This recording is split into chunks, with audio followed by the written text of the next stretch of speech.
ईद का दिन था। पूरा मदीना खुशियों में डूबा हुआ था। हर घर में जश्न का समा था। लोग एक दूसरे से गले मिल रहे थे, खुशियां बांट रहे थे। हर बच्चे के चेहरे पर एक नई चमक थी, नए कपड़ों की खुशी थी। लेकिन उसी मदीना में एक घर ऐसा भी था जहां खुशियों की रोशनी नहीं बल्कि खामोश आंसू थे।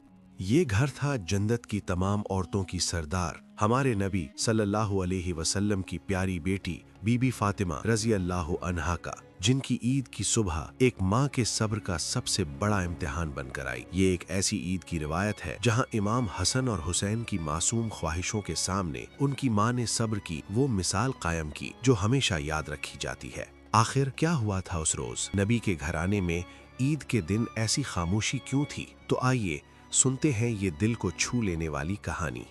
ये ईद पहली ईदों जैसी बिल्कुल नहीं थी। रसूल खुदा हजरत मोहम्मद सल्लल्लाहु अलैहि वसल्लम के इस दुनिया से पर्दा फरमा जाने के बाद अहले बैत पर गम का एक पहाड़ टूट पड़ा था। उनके विसाल का गम इतना गहरा था कि जिंदगी की हर खुशी बेमायने लगती थी। बीबी फातिमा रजी अल्लाह अन्हा अपने बाबा के जाने के बाद अक्सर गमगीन और खामोश रहती थीं। उनका दिल हर पल अपने बाबा की यादों में खोया रहता।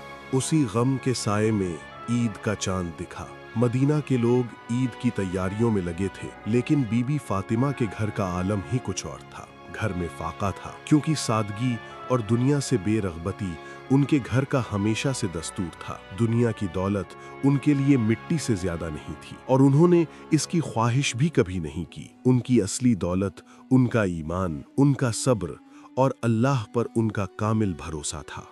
सुबह हुई, ईद की सुबह, मगर इस घर में कोई जश्न नहीं था। बीबी फातिमा नमाज के बाद यादों में गुम तस्बीह में मशगूल थीं। आंखों में आंसू थे, लेकिन होठों पर अपने रब का शुक्र था। वो हर उस हाल पर राजी थीं जो उनके रब ने उनके लिए चुना था। उन्हें क्या खबर थी कि आज का दिन उनसे सब्र का एक और बड़ा इम्तिहान लेने वाला था। कुछ देर गुजरी और दो फूल जैसे बच्चे, जन्नत के नौजवानों के सरदार इमाम हसन और इमाम हुसैन रजी अल्लाह अन्हुमा, मस्जिद नबवी से ईद की नमाज पढ़कर घर लौटे। उम्रें बहुत छोटी थीं, दिल मासूम और ख्वाहिशें भी उतनी ही मासूम। गलियों से गुजरते हुए उन्होंने मदीना के दूसरे बच्चों को देखा, जो रंग बिरंगे नए कपड़े पहने खुशी से इधर उधर भाग रहे थे और एक दूसरे को ईद मुबारक कह रहे थे। ये सब देखकर उनके मासूम दिलों में भी एक आरजू जागी। वो दौड़ते हुए अपनी प्यारी अम्मा के पास आए। चेहरों पर एक मासूम सा सवाल था। बड़े अदब के साथ अपने नाना की तरबियत का असर दिखाते हुए इमाम हसन ने पूछा, अम्मा जान, आज ईद है, मदीना के सब बच्चों ने नए कपड़े पहने हैं, हमारे नए कपड़े कहाँ हैं? उनकी छोटे भाई इमाम हुसैन ने भी वही बात दोहराई और उम्मीद भरी नजरों से अपनी अम्मा को देखने लगे। उनके लिए तो ईद का मतलब ही नए कपड़े और ढेर सारी खुशियां था। वो नहीं जानते थे कि घर के हालात क्या हैं या उनकी माँ किस गम से गुजर रही हैं। उनका सवाल तो बस एक बच्चे का सवाल था, लेकिन ये सवाल बीबी फातिमा के दिल में एक तीर की तरह जा लगा। बच्चों की इस मासूम सी फरमाइश ने बीबी फातिमा रजी अल्लाह अन्हा के दिल को झंझोड़ दिया। एक माँ के लिए इससे बड़ी तकलीफ और क्या हो सकती है कि वो ईद के दिन अपने जिगर के टुकड़ों की एक मामूली सी ख्वाहिश भी पूरी ना कर सके।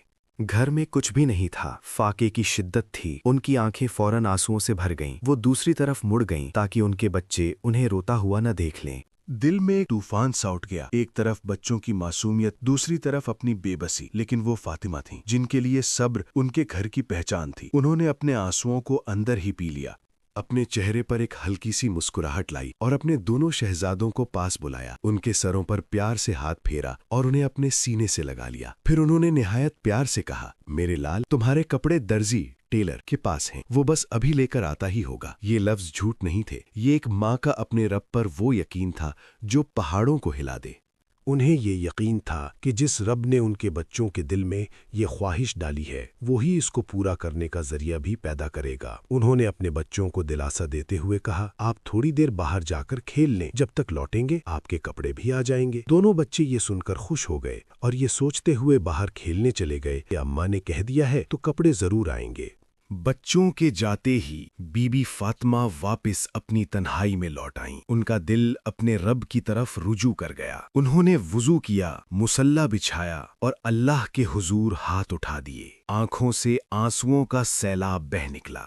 उन्होंने रो रो कर अपने रब से दुआ की, ऐ मेरे अल्लाह, ऐ मेरे परवरदिगार, तू मेरी हालत सबसे बेहतर जानता है। मैंने अपने बच्चों से वादा किया है, ऐ रब, अब इस वादे की लाज रखना तेरे ही हाथ में है। ऐ दो जहानों के मालिक, मेरी मदद फरमा, अपनी इस बंदी की इज्जत रख ले। दुआ अभी लबों पर ही थी कि दरवाजे पर दस्तक हुई। बीबी फातिमा हैरान हुई, इस वक्त कौन हो सकता है? उन्होंने पर्दा दुरुस्त किया और दरवाजे के पास जाकर पूछा, कौन है? बाहर से एक बहुत पुरकशिश और मीठी आवाज आई, मैं अहले बैत का दर्जी हूँ, मैं आपके शहजादों के ईद के कपड़े लाया हूँ। ये सुनते ही बीबी फातिमा के दिल को एक सुकून सा मिल गया। उन्हें यकीन हो गया कि उनकी दुआ फौरन कबूल हो गई है। उनका रब उनके कितना करीब है। उन्होंने अल्लाह का शुक्र अदा करते हुए दरवाज़ा खोला। दरवाजे पर एक नूरानी चेहरे वाला शख्स खड़ा था, जिसके हाथ में एक कपड़े में लिपटा हुआ बस्ता यानी बंडल था। उसने बहुत अदब से वो बस्ता बीबी फातिमा को दिया और कहा, यह आपके शहजादों के लिए तोहफा है। और अगले ही पल वो शख्स नजरों से ओझल हो गया। बीबी फातिमा बस्ता लेकर अंदर आईं। उनका दिल अल्लाह के शुक्र से भरा हुआ था। जब उन्होंने उसे खोला तो उनकी आंखें हैरत से खुली रह गईं। उसके अंदर जन्नती कपड़ों के 2 जोड़े थे। रिवायतों के मुताबिक एक सब्ज यानी ग्रीन रंग का जोड़ा था और दूसरा सुर्ख यानी रेड रंग का। ये कपड़े इस दुनिया के नहीं लगते थे। उनसे ऐसी खुशबू आ रही थी जो उन्होंने पहले कभी नहीं महसूस की थी। इतने में इमाम हसन और इमाम हुसैन खेलकर वापस आ गए। जैसे ही उनकी नजर उन कपड़ों पर पड़ी, उनके चेहरे खुशी से खिल उठे। अम्मी, अम्मी, देखें, हमारे कपड़े आ गए। वो खुशी से झूमने लगे। बीबी फातिमा ने अल्लाह का शुक्र अदा किया और अपने दोनों बच्चों को वो जन्नती लिबास पहनाए। रिवायतों में आता है कि सब्ज जोड़ा इमाम हसन में पहना और सुर्ख जोड़ा इमाम हुसैन ने। थोड़ी देर बाद जब हज़रत अली रदियल्लाहु अन्हो घर आए तो बच्चों को नए कपड़ों में देखकर हैरान हुए और बीबी फातिमा से पूछा। बीबी फातिमा ने उन्हें पूरा वाक़या सुनाया। सब कुछ सुनकर हजरत अली मुस्कुराए और उनकी आंखों में भी शुक्राने के आंसू आ गए। रिवायतों के मुताबिक उन्होंने फरमाया, ऐ फातिमा, आप जानती हैं वो दर्जी कौन था? वो दर्जी नहीं बल्कि रिवायत के मुताबिक अल्लाह के फरिश्तों के सरदार जिब्राईल अलैहिस्सलाम थे, जो अल्लाह के हुक्म से आपके शहजादों के लिए जन्नत से ये तोहफा लाए थे।